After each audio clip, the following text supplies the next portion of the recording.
We are on Prophecy, and this time it's the judgment of believers. Oh, yes, we who are believers will be judged.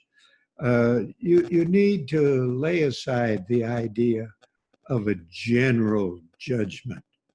There are different judgments, distinct judgments.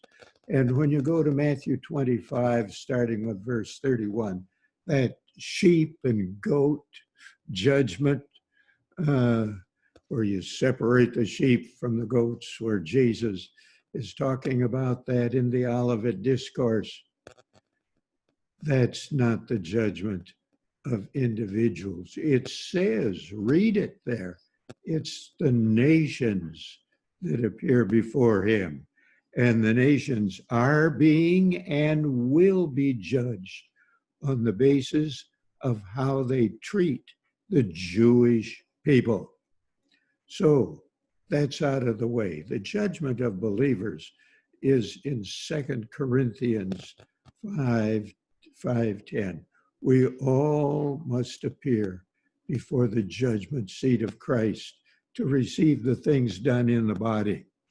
Now, when the church at Corinth received that letter, they had a picture in mind, because right in the middle of the marketplace, along the south edge of it, in the middle of the shops, was the judgment seat.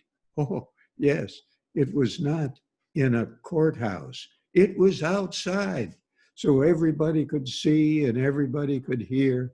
And the judge sat upon that rock seat there and handed out his judgments and decrees in the cases that came before him.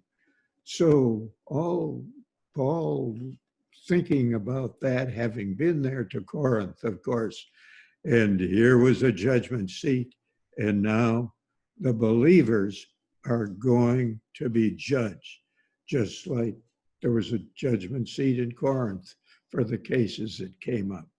We find this in 1 Corinthians chapter 3 also. Now, you and I, who are believers, will not be judged about our salvation. That was all settled on Calvary's cross. Jesus died for us. He paid our debt. He took our judgment, and that's all settled. So the issue at the judgment seat of believers is not whether we're saved or not.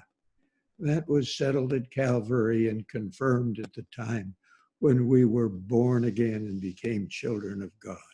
But we're going to be judged according to our faithfulness, our works. What does it say here in 1 Corinthians 3? Verse 13, each one's work will be manifested, for the day will disclose it. Yes, we'll be sifted. Our works will be examined, and we will be rewarded for what we have done for Jesus Christ, our Savior.